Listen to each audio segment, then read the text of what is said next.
cikgu hormati yang pertamanya, yang cikgu lalukan penceramah kita pada malam ni, Encik Hasanul Ishraf bin Naim, yang merupakan pegawai kerajaan atau dalam bahasa governor dipanggil pegawai takbir dan diplomatik atau PTD, yang mana sekarang Encik Hasanul berkhidmat ataupun bertugas sebagai pengarah Akademi Pilihan Raya di bawah Suruhanjaya Pilihan Raya Malaysia atau SPR. Latar belakang penceramah kita, Cik Hasanul, ialah daripada Universiti Islam Antarabangsa, dan tanpa melengah masa sebab cikgu nak bagi masa dan ruang yang cukup luas pada penceramah kita.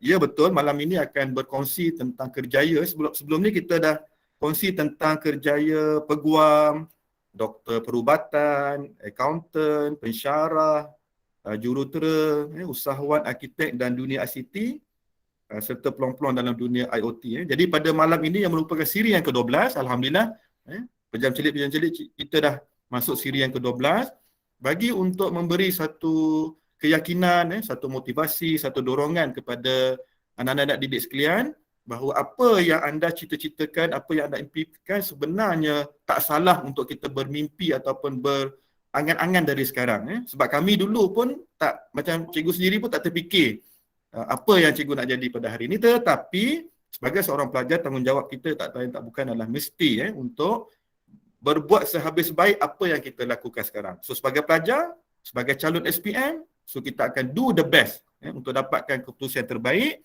dan begitu jugalah besok di alam universiti, alam pekerjaan dan sebagainya. So tanpa melengah masa, cikgu dengan berbesar hati menjemput Cik Hasanul Ishraf atau Uncle Hasanul untuk berkongsi perjalanan beliau daripada zaman sekolah, masuk universiti, dan mungkin boleh kongsi sedikit apakah yang dikatakan pegawai kerajaan PTD ataupun pentadbir ataupun diplomatik ini tadi. Okay, silakan.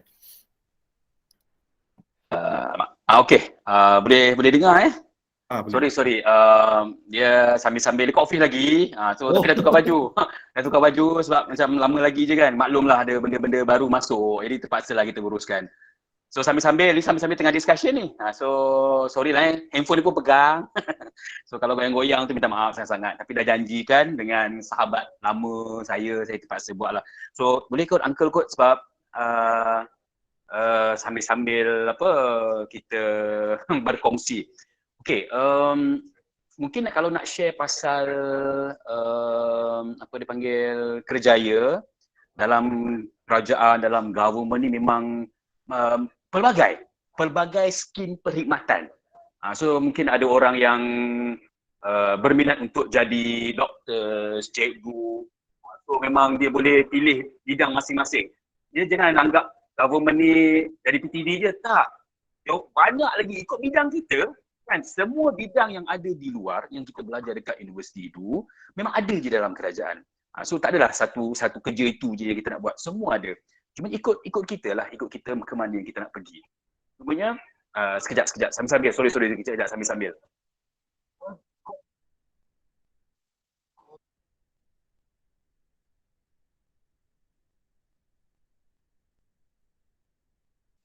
Sorry sebab benda-benda timbul kan, pakai pula ni orang telefon pula, tu yang susah tu. Sekejap, sambil-sambil minta maaf sangat-sangat, kena bell lah kan. Kerja-kerja masuk last minute ni, sekejap.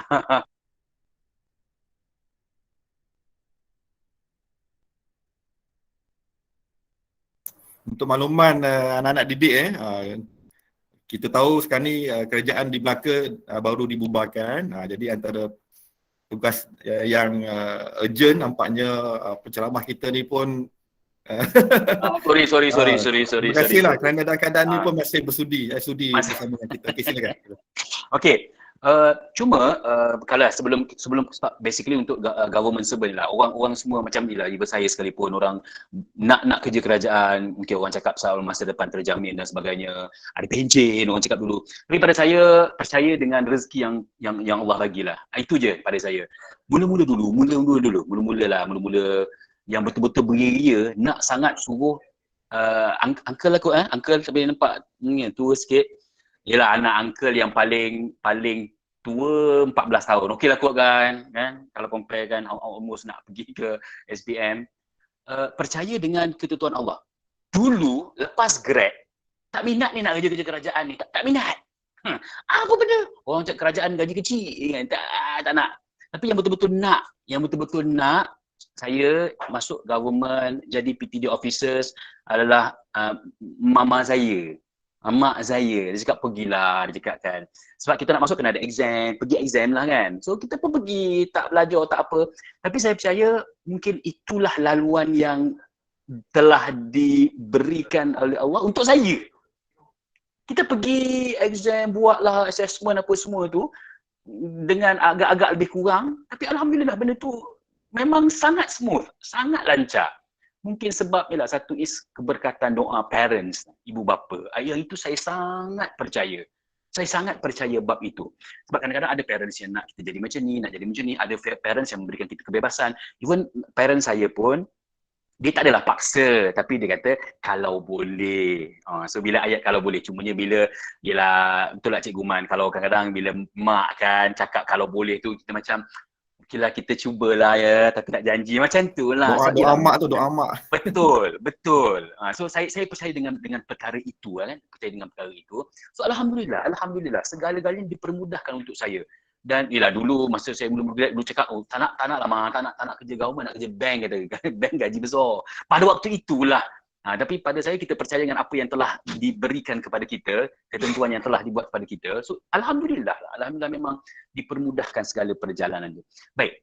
Adik-adik semua, kalau bercerita tentang persiapan kita menghadapi alam pekerjaan, saya ni lebih suka share yang macam tu. Sebab apa? Kena ingat ya adik-adik sekarang ni, mungkin zaman parents saya, zaman mak ayah saya, mungkin persaingan tidak begitu ramai. Zaman dulu, maknanya semua orang yang grad, yang keluar daripada universiti, semua orang memang ada kerja untuk mereka, ada. Sekarang persaingan sangat sengit. So, apa yang adik-adik kena buat?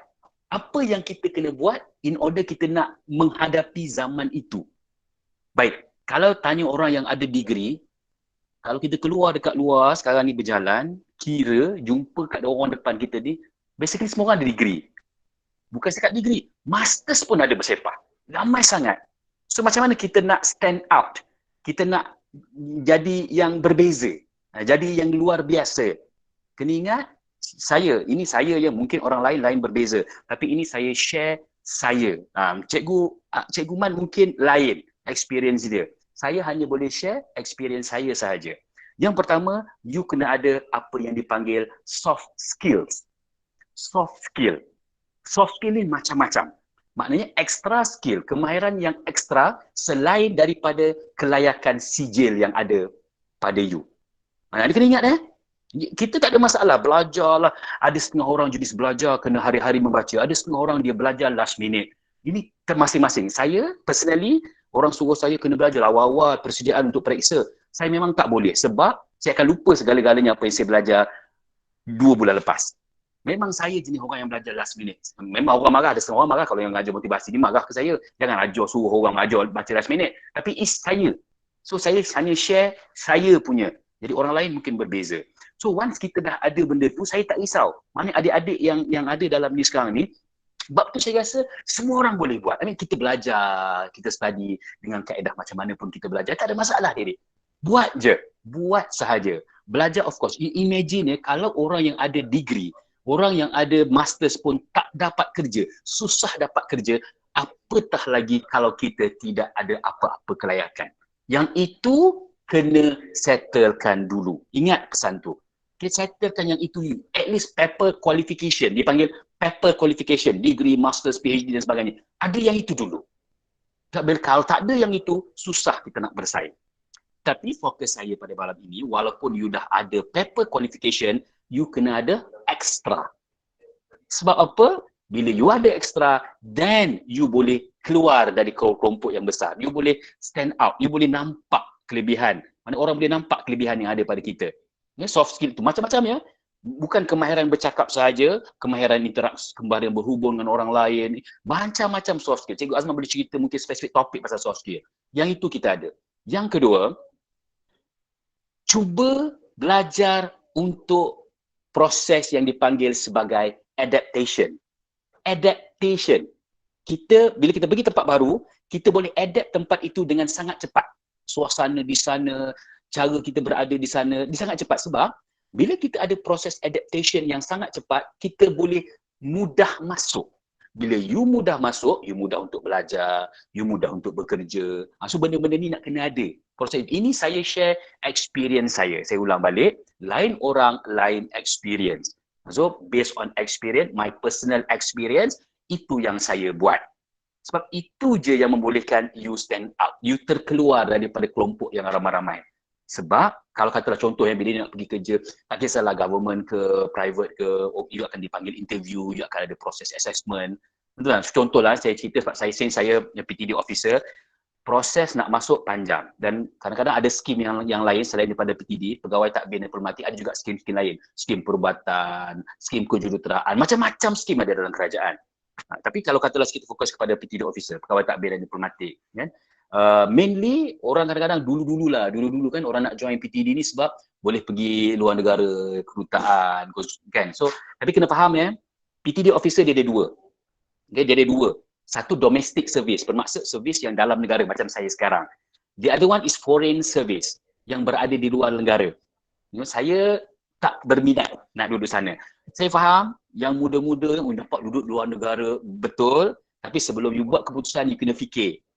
Kalau yang betul-betul boleh terima, pergi seminggu, 2 minggu luar negara, tak ada masalah. Tapi kalau you duduk bertahun-tahun di luar negara, you kena ready betul-betul. Tak semudah yang disangka. Tapi if you minat, then go ahead. Tak ada isu. Tak ada problem. So saya personally, saya tak minat dan saya pilih untuk domestic service berada di dalam negara. So kalau bos hantar pergi luar negara seminggu, pergi Australia seminggu, pergi negara lain pergi seminggu, okey lah, tu cukup dah pada saya. Nak duduk lama-lama, saya tak minat. So you kena ada, you dah tahu dah you nak ke mana. So untuk PTD officer. Baik. Every year, sebelum pandemik apa semua ni lah. Every year yang sit for exam. Kan dia ada exam tau, exam dibuat sekarang dia dah dibuat online untuk exam nak masuk skim M ni, M dalam kerajaan, M PTD officer, pegawai takbir dan diplomatik tu. Ratus ribu tau nilai dia. Jumlah orang yang sit untuk exam tu ratus ribu. Untuk exam sahaja dulu. Daripada ratus ribu tu, daripada exam, lepas lulus exam, you akan dipanggil untuk PAC, dipanggil ada assessment center. So bila dia panggil assessment center, dia akan tapis lagi, kurangkan lagi orang. Lepas lulus assessment center, dia akan pergi pula kepada interview session. Lepas potong dekat interview tu, then baru you akan basically diambil. Dan sekarang ini, dulu zaman saya dilantik terus untuk berkhidmat dengan kerajaan. Sekarang dia tidak dilantik. You akan duduk dalam cadet dulu. Dia lain. Cadet you lulus, cadet tu buat diploma, lulusan awam tu, barulah akan dilantik dalam perkhidmatan awam. So journey itu, perjalanan itu sangat panjang. Kan? So you mesti ada satu stamina yang kuat untuk handle journey itu. Ya, perjalanan itu, once ada kekuatan diri you, that's why saya cakap tadi, bila you masuk dalam journey ini, selain paper qualification you, tak ada dah. Sebab apa? Paper qualification, degree yang you ada hanya untuk melayakkan you sit for the exam. Untuk melayakkan duduk exam je. Layak duduk. Selepas pada tu, bila pergi assessment, pergi interview, itu apa yang penting? Apa yang penting? Paper tu dia orang tengok, okay ada degree, that's it. That's it. Apa yang penting? Soft skills. Soft skills. Saya ulang, banyak kali saya ulang. Bila you ada kemahiran itu, dan insya-Allah you boleh buat. Okay, bila saya sebut soft skill, dia tidaklah bermakna you kena jadi seorang pemidato yang hebat, boleh bercakap 3 jam tanpa henti. Bukan itu ya. Bukan itu. Contoh experience saya. Bila saya menjadi penemu duga, interviewer, maksudnya saya interview orang kan, bila orang datang, cara dia berjalan, cara dia bercakap, cara dia greet you. Cara dia, sebab bila kita greet orang, kan greetings kan, maknanya selamat pagi tuan, assalamualaikum tu. Cara dia itu bukan sahaja apa yang keluar daripada mulut dia, tetapi cara body language dia, facial expression dia, itu yang kami nilai. Faham tak?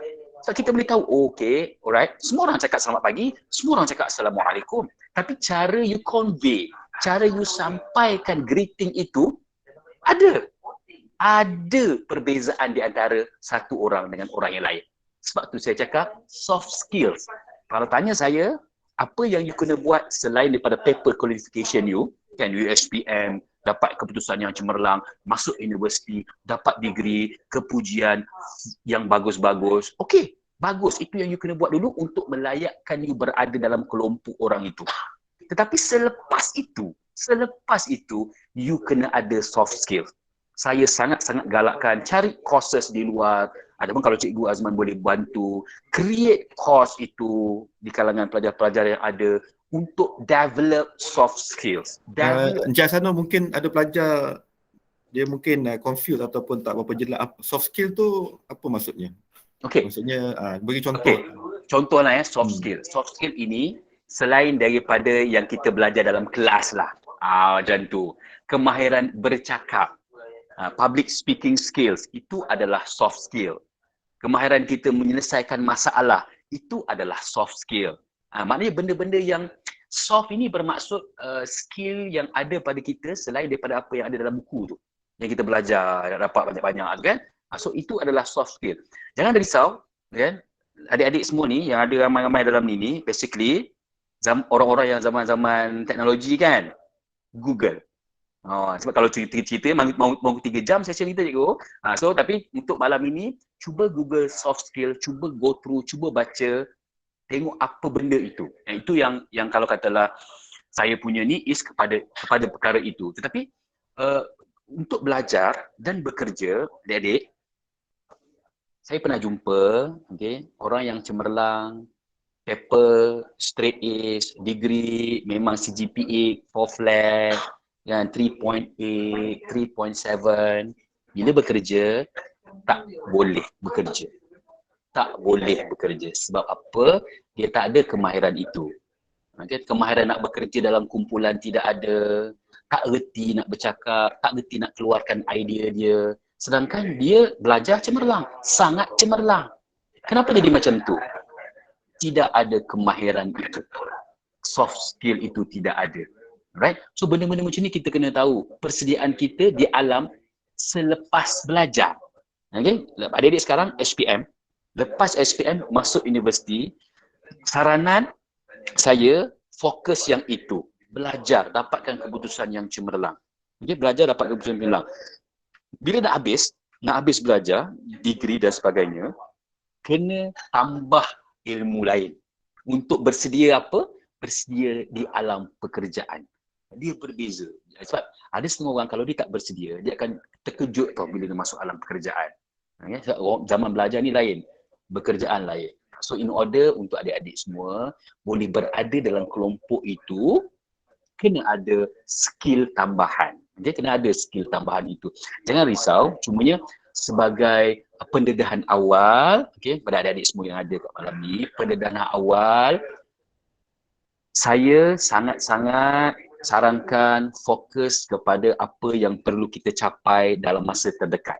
SPM dulu. Saya faham dalam keadaan sekarang, even anak uncle sini pun belajar di rumah, tak ada cikgu, ini belajar sendiri. Nak suruh dia belajar tu yang amat susahnya. Tak boleh nak sembang action sangat sebab saya dulu, Cikgu Man dulu tak pernah alami pun benda ni. Tak pernah kita orang hari-hari jumpa cikgu kat depan. Tak pernah pergi belajar kot dalam telefon, kot dalam laptop, kot dalam komputer. Tak pernah rasa benda tu. Itu cabaran. Tapi that's why saya cakap, walau apa sekalipun, kena hadapi. Sebab once you mengalah, you tak pergi mana-mana. Alright? Semuanya pada diri you sendiri. Saya rasa adik-adik semua dah cukup matang untuk berfikir. Either you berjaya ataupun tak berjaya, depends pada siapa. Bukan your parents. It's not your parents. Bukan. Adalah pada diri you sendiri. You kena decide. Mana you nak pergi. Future you hala ke mana. You kena decide.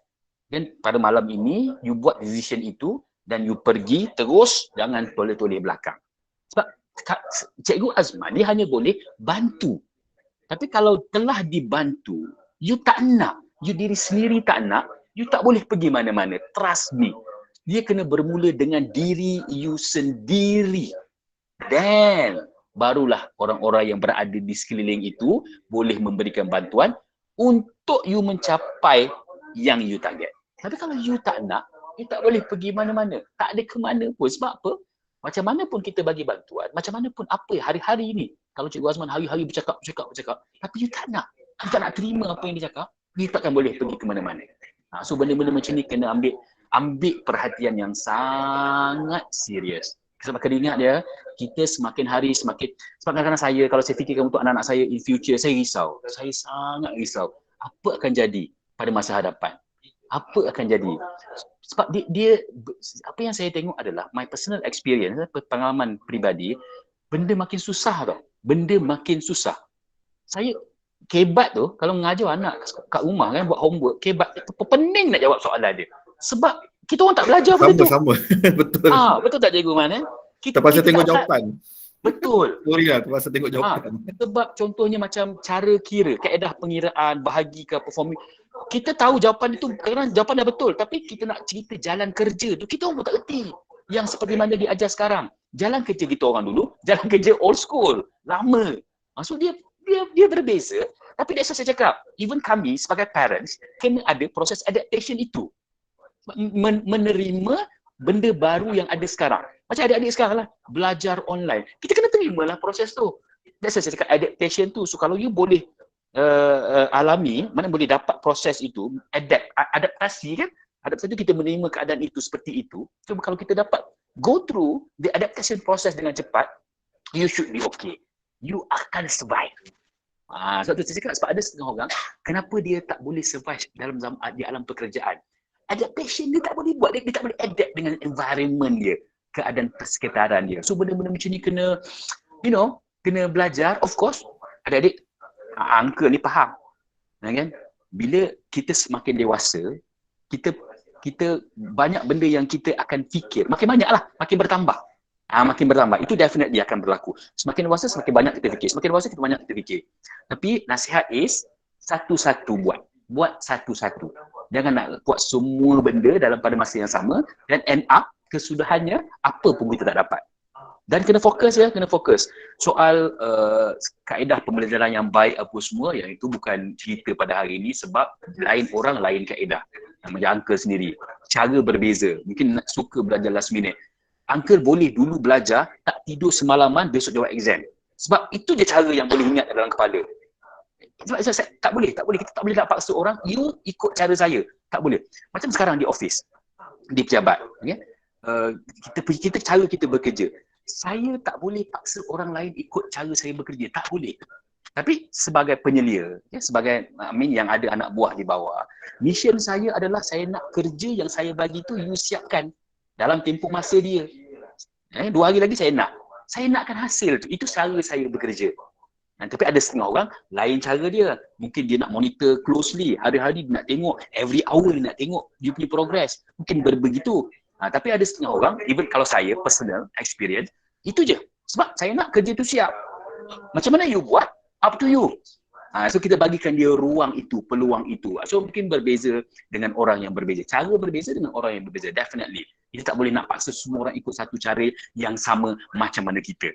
Tapi fokus adik-adik yang ada pada malam ni, yang pertama sekali, jangan cepat putus asa lah. Jangan sekali-kali. My personal experience lah, uncle punya personal experience, kita akan jatuh banyak kali. Dan kita hanya akan gagal bila kita jatuh dan kita tak bangun balik. Percayalah. You jatuh 1000 kali pun, as long as you bangun balik, so one day, you akan berjaya. Trust me. Okay? Jangan sekali-kali you jatuh, you tak bangun. Itu pengakhiran. Habis. Settle. Tapi kalau you nak berjaya, berapa kali you jatuh, you kena bangun balik. Okay? Ingat ya, walau macam mana pun, you jatuh, terduduk, terbaring, you kena usaha untuk bangun balik. The moment you tak bangun, habis. Itulah pengakhiran untuk you. So kena ingat, you kena sentiasa berusaha untuk bangun. Either, ini analoginya either you bangun sendiri, you minta bantuan orang lain, you minta bantuan kawan-kawan, terpulang. Tapi you kena bangun balik. Dan dalam keadaan sekarang ini, please jangan dalam tempoh muda, kan, dalam sekarang ini, umur adik-adik sekarang ni, kita mudah terpengaruh. Mudah sangat. Mudah sangat. Make sure kita ada kawan yang betul. Make sure kita dapat nasihat yang betul. Sebab kalau kita berada dengan orang yang betul, insya-Allah laluan kita akan betul. Kalau kita berada dengan orang yang salah, tak semua orang sangat kuat untuk defend diri dia dengan pengaruh-pengaruh yang berada di luar. Especially dalam social media. Kan? Uncle sekarang ni bekerja nak menghadapi perception dalam social media itu sangat susah. So jangan terlalu bergantung dengan social media. Ada yang betul, banyak yang salah. So adik-adik pada peringkat umur ini kena jadi sangat kuat lah. Jangan mudah terpedaya, jangan mudah terpengaruh. Sebab sangat bahaya. Once you terpengaruh, you nak dah percaya, nak patah balik sangat susah. So hati-hati. Nasihat Uncle is fokus kepada apa yang sedang dibuat sekarang. Fokus. Kalau target kita untuk SPM this year, tolong fokus dulu. Fokus dulu untuk benda itu. Dan berjaya itu, baru kita tengok benda lain. Satu persatu kita buat. Okay? Kalau bekerja dalam kerajaan sebenarnya, persaingan untuk masuk kerajaan sekarang bukan macam dulu. Makin lama, makin hebat. Uncle sendiri pernah terlibat untuk interview orang berminat untuk masuk kerajaan. Kan? So, kita boleh tengok tahap mana. Dan persaingan itu semakin hari semakin yang bagus-bagus datang. Imagine, kalau dulu yang datang ramai yang tak bagus, senang kita nak buat pilihan. Kalau yang datang, hari itu datang 500 orang, semua yang bagus, macam mana kami nak buat pilihan? Macam mana kami nak identify daripada 500 orang ni, oh yang 10 orang ni bagus. Sebab semuanya 500 tu bagus. Kan? Itu jadi masalah. Persaingan semakin sengit di luar. Okay? So, you kena sentiasa berusaha, selain ada kelayakan atas kertas, kena sentiasa berusaha untuk menjadi yang luar biasa daripada orang lain. Okay, kalau katalah zaman universiti nanti dah habis SPM, zaman universiti, aktiflah. Aktif. Bukan sahaja belajar, you kena aktif juga dengan persatuan, aktif dengan kerja-kerja kat luar, then you boleh stand out, you boleh keluar. Jangan, bukanlah nak menghalang. Tapi kalau hari-hari tengok buku, betul, you boleh dapat straight A's, boleh dapat 4 flat dan sebagainya. Tapi yang lain, skill lain you tak dapat lah. That's why Uncle menggalakkan you aktif di luar, aktif dengan aktiviti berpersatuan. Boleh tanya dengan Cikgu Azman, dia sendiri aktif dulu masa universiti. Sekali lah dengan Uncle dulu. So, kita kena aktif sebab bila you berpersatuan, bila you ada club lain, bila you ada aktiviti lain, you dapat banyak experience lain, sangat banyak. Yang you tak dapat dalam kelas, yang you tak dapat yang daripada lecturer dan cikgu ajar. You kena aktif. Okay, kalau katalah zaman sekolah dah aktif sekarang ini di sekolah, good. Teruskan masuk universiti. Dengan aktif itu you dapat skill-skill lain yang you tak boleh dapat dalam kelas. Okay? So kalau Cikgu Man, kalau ada apa-apa soalan nak tanya, bolehlah kot sekejap-sekejap kan. Kalau nak tanya yang mana tak faham, ataupun nak minta share lagi kan, masa pun macam dah nak habis. So Cikgu kita. Alhamdulillah banyak input-input yang sempat Cikgu ambil daripada Cik Hasanul kita. Antara sempat Cikgu nukilkan tadi seperti soft skill penting untuk kita jadikan sebagai kata apa, keunikan. Uniknya kita ni apa dia? Soft skill, mampu adaptation kepada suasana sekitar, dan juga ini yang paling penting, stamina yang kuat ni. Stamina ni macam mana Cik? So, maksudnya adakah stamina ni mungkin ada pelajar tak berapa jelas. Stamina ni kita faham dari segi kekuatan badan. Tapi mungkin Cik Hasanul masukkan stamina dari segi mental ni. Tu macam mana nak hadapi? Betul. Ya, stamina tu, dia bukan stamina yang pergi gym, lari-lari itu memanglah itu saya pun tak pernah kuat juga stamina tu. Ini mentally. Kan, kekuatan diri kita. You imagine maksud stamina saya tu jenis orang yang tak mudah putus asa contohnya. Kan? Orang yang bila dia jatuh dia bangun. Dia kuat tau, dia kuat. Walaupun dia kalah dia bangun balik. Walaupun dia ni dia akan terus juga. Itu orang yang ada stamina yang tinggi. Bukan stamina berlari lari lama, bukan. Ini stamina dia sangat kuat. Dia sangat kuat. Stamina dia tinggi. Maknanya dia tak pernah mengalah. Dia keep on bangun bila dia jatuh. Itu yang stamina yang kemasukan sebenarnya. Boleh ni cikgu Okey, mungkin cikgu buka satu soalan sebab masa amat mencuburi kita. Silakan Alia kalau nak tanya. Alia ni selalu on video ni. Bagus, cikgu selalu puji ni Alia. Alia, silakan. Abang, tadi abang ada cakap Abang Hasanul, kita nak dengar suara Alia. Abang tadi ada cakap pasal adaptation kan? Betul. Ada tak tips for adapting to new environment and socializing to new people? Oh, soalan bagus ni. Payah betul nak jawab ni. Mungkin makan masa Soalan 40 kebat. soalan kebat ni. Memang 45 minit jawab ni. Okay, adaptation. Okay, apa yang Uncle masukkan dengan adaptation? Proses adaptation. Sebab dengan adaptation, bila you cepat mengadaptasi new environment, then you can survive. Betul kan? Itu yang Uncle sebut tadi. Okay, macam mana kita nak memudahkan proses adaptation? Kita jangan pertama sekali jangan apa dipanggil, bila kita masuk tempat orang, kita jangan memandai-mandai bawa cara kita tau, faham tak? In order for you to adapt, you kena tahu apa dan siapa yang berada dulu. You jangan, bila macam ni you nak adapt benda tu sedangkan you tak tahu siapa berada di sekeliling you, dengan siapa you deal, kita berada di mana, apa yang perlu kita buat. Ya, kita bila kita masuk dalam environment itu, kita kena faham. Kita kena faham dulu sebelum seolah-olah kita memulakan langkah. Then you boleh adaptnya. Satu lagi, adaptation ini adalah proses di mana kita nak masuk dalam grup lah contohnya. Itu maksud adaptation. So macam mana nak you mudah masuk? You kena ada ni yang sangat terbuka. You jangan tutup pemikiran you sampai you rasa you tak boleh. Maknanya apa yang orang buat semua salah, you je betul. Tak boleh lah macam tu. Kena ingat ya, contohnya saya. Bukanlah saya cakap saya sebagai bos, tak. Saya sebagai penyelia lah. Maksudnya saya ada anak buah saya. Saya ada pegawai bawah saya. Ada setengah bos. Dia cakap semua dia betul. Betul tak? Mungkin ada jumpa, saya pun pernah jumpa. Dia je, tak ada orang lain betul. Dia je betul. Ada. Tapi in order for us untuk kita berada di sana, kadang-kadang kita memerlukan pandangan orang.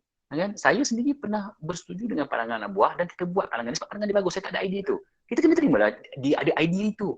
Dia tak boleh, walaupun you boss, you je betul. Anak buah semua salah. Dia tak boleh jadi macam tu. Maksud kita kena ada benda-benda tu. Adaptation ni, bila you nak memudah masuk dengan orang, you kena buka diri you. Bila you tutup diri you, that's why you susah nak masuk. You kena buka untuk menerima. Mungkin orang itu berbeza cara daripada kita. Definitely, semua orang akan berbeza. Kita kena terima benda tu dulu. Jangan tutup diri kita, buka. Lebih terbuka. Then you akan senang masuk dalam group. You senang masuk dalam new environment. Sebab kita nakkan family. So macam mana kita rasa family? Family dia lebih terbuka. Family dia lebih mesra. So benda-benda macam tu kena ada lah adaptation process tu. Bila you belajar dekat universiti, bila you bekerja nanti selepas habis belajar, dia akan memudahkan you sebenarnya bila you ada proses adaptation yang cepat. Alright? Okey, terima kasih pelajar yang bertanya tadi, Alia, Nazira. Okey, jadi terima kasih pada penceramah kita, Cik Ahsanul, berkongsi dengan adik-adik semua, dan of course lah menjadi harapan kita semua supaya semua anak-anak didik, cikgu mendapat impact dan juga ilmu-ilmu yang telah dikongsi oleh Uncle Ahsanul kita. Dan satu perkataan yang cikgu tertarik di sini, menjadi manusia luar biasa. Macam mana nak jadi? Kena gali diri sendiri, betul tak? Cik Ahsanul? Kena cari dalam diri. Kita tu boleh tiru orang, boleh tak kita cari, kita tiru orang. Jadi tu mungkin boleh komen sikit. Okey, benda pertama, you kena tahu apa kelebihan you. Yeah. You kena tahu. Saya ni sukan ni tak berapa pandai. Tak pernah reti. Tak reti. Tanyalah Cikgu Man. Tapi saya akan tahu apa kelebihan saya. Saya kenal pasti. Amin kalau sebut soal nak berdiri atas pentas audiens, saya pernah bagi taklimat depan 2,000 orang. So saya tak ada isu pun nak bagi taklimat depan 2,000, tak ada. Macam kalau penyanyi contohnya, dia tak kisah pun untuk menyanyi depan beribu-ribu orang. So benda-benda macam tu, itu adalah kelebihan kita. You kenal pasti dulu apa kelebihan diri you sendiri. Kita tak boleh tahu ni. You kena kenal pasti sendiri. Dan ada juga course sebenarnya untuk kita korek apa sebenarnya kekuatan dan kelemahan diri you. Ada. So mungkin Cikgu Man boleh advice lepas ni. Kalau you tak tahu apa, saya tak reti. Macam tak reti semua benda je ni. Kena cari. Kita percaya dengan ciptaan Allah. Allah jadikan kita seorang manusia. Ada kelebihan, ada kekurangan. So now, kita cari apa kelebihan kita. Cari. InsyaAllah ada. Satu soalan terakhir daripada saya. Mungkin anak-anak kita nak tanya. Ataupun mungkin diorang pernah dengar introvert dengan extrovert. Mungkin 1 minit minta ulas sikit. 1 minit, Man. Susah sangat soalan Cikgu Man. Dia bukan susah soalan, susah nak 1 minit tu. Baik, saya mula. Extrovert ni orang yang senang je lah. Extrovert ni orang yang sangat aktif. Dia suka bergaul dengan orang, dia suka bercakap. Extrovert, dia bergerak, sentiasa bergerak. Tapi introvert ni adalah orang yang suka menyendiri. Okey. Cumanya dia bukanlah extrovert ni baik, extrovert tak, introvert ni tak. Ini adalah sifat kita. Dia tak boleh cakap yang ni bagus, ini tak bagus. Tak. Kan? Tapi cakap orang ini adalah jenis introvert. Orang ini adalah jenis extrovert. Kita tak boleh cakap extrovert ni bagus daripada introvert ni bagus daripada tak. Bukan. Ya, ini adalah diri kita. Masing-masing dia ada kekuatan, masing-masing ada kelemahan. So, jangan risau kalau ada orang cakap aku ni pendiam, tak suka bercakap, jenis kategori introvert. Okay, so tapi you ada setengah orang, contoh dalam pekerjaan, ada setengah tempat yang memerlukan introvert tau. Orang yang tak suka keluar, yang tak suka outstation, tak jumpa dengan orang. Di mana? Tempat yang buat paper dasar contohnya. Uncle, kalau masuk office 8 pagi buka komputer, 5 petang tutup balik komputer, buat paper, kertas-kertas dasar, kertas-kertas yang berat-berat ni, jahanam, memang tak jadi lah. Sebab Uncle bukan orang macam tu. Uncle nak jenis orang keluar, yang pergi sana, pergi sini, berlari sana, itu punya tu. So, kita kena tengok kekuatan. Saya tak cakap orang introvert tu tak bagus. Tak. Sebab dia ada tempat dia. Dia ada tempat dia. Orang introvert ada tempat dia, orang extrovert ada tempat dia. That's why kita kena tahu kita di mana. Kita kena tahu kita di mana. Once you dapat kenal pasti, dan senang you nak buat pilihan tu. Jadi so saya cakap dia panjang, cikgu, dia panjang. So tapi basically in precise, in simple words itulah. Sebab selalu kita dengar bila extrovert dia macam benda tu negatif kan. Jangan fikir macam tu. Saya faham kenapa. Introvert sorry. Betul. Kenapa cikgu tak berani macam tu? Ada setengah orang bila orang cakap pada dia you jenis, sebab dia ada test tau sebenarnya. Dia ada test. Dia ada test, you boleh buat test tu, you boleh ambil. Online pun ada sebenarnya test tu. Boleh, online ni macam-macam ada sekarang ni. You boleh buat test tu sendiri yang you kena pasti diri you. You jenis extrovert ataupun introvert. Tapi bila you introvert, bukan bermakna you kurang. You ada kekurangan. Tak. Dan bila you extrovert, you ada kelebihan. Tak. Ini cuma nak mengenal pasti you jenis yang mana. Itu je sebenarnya. You boleh buat online. Saya rasa ada online. Pernah try sebenarnya online. Ya, cikgu.